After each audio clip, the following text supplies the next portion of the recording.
Hello, my name's Jane Pierce. My business is Tarot Jane, and I'm here to talk to you about astrology. So the big thing, I'd like to wish everybody a happy Valentine's Day. And part of what we have on this happy Valentine's Day is Mars is ending its intense 6 weeks in Aries. Mars is at home in Aries, and so that planet of combat and of getting it going, it being fighting, it can bring competition, but Mars brings a lot of energy and power. And that energy and power is shifting a lot this week. It started on Tuesday when Mars was conjunct Uranus, and that made some things really come out of the blue.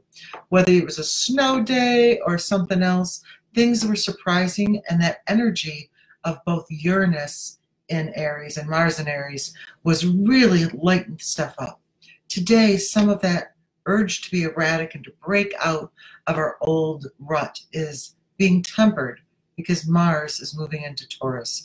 And Taurus is a stubborn bull.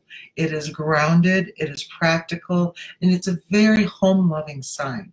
So Mars is going to encourage us to put that energy into the ground, into our home, into a place where it will last without being anywhere near as slow and stifled as Mars usually feels in Taurus. Usually after 6 weeks of Aries, where we're going and we're doing and that energy's just bursting, when we hit Taurus, everybody can feel a little stagnant. That's not happening to us this year, and we're really lucky. Part of that is because Uranus is a little bit behind. It moves much slower than Mars. And so Uranus still in Aries, but conjunct Mars that has just moved into Taurus by a degree. That energy is going to keep things new and fresh. And then, as we move later into the week, Mars and Uranus are going to make a wonderful angle to the full moon. So let me tell you about this full moon because it's really fantastic. First of all, we have another full moon happening in the first degree where the sun has just entered Pisces. And that's a real potential hopeful time. Just before the 19th, we might get some last bit of energy of exploring our relationship with the community.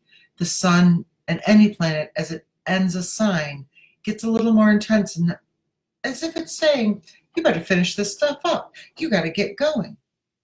So Uranus is in that last sign of Aries, and it's saying, finish up these surprises. What are these things that our community needs to change?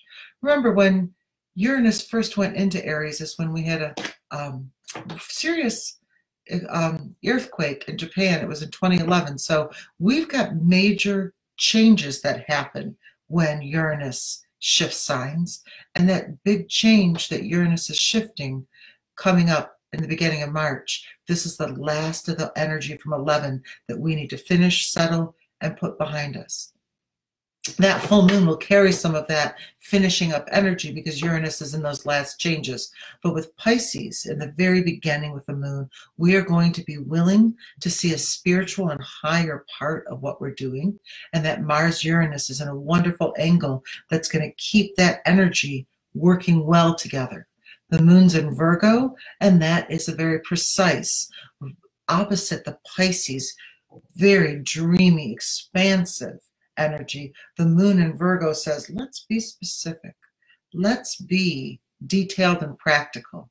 And Mars, which wants to take action, and Uranus, which surprises us, is working wonderfully with both of those energies. Last little thing, no, not little, that we've got in this full moon is that we have Saturn conjunct Venus. We've dealt with that a little before. That can bring some depression and some sadness, but we won't for this angle because at the same time, Mercury is conjunct Neptune. So while Mercury conjunct Neptune can bring deception, we can get snowed or changed or convinced to do things. When you've got Saturn and Venus helping out Mercury and Neptune, it's a wonderful energy. The short story is this full moon is going to bring you a lot of power. So gear some stuff up to the 19th next Tuesday and make sure you're settling things. Don't rush into activity and instead wait till the 19th happens. And we've got all of this great, supportive, loving energy to make changes that are gentle and powerful and can make a difference in your world. So I hope you're having a wonderful day. Hope Valentine's Day and Mars's energy is helping you dwell in to this body and be very loving to each other. Have a wonderful day.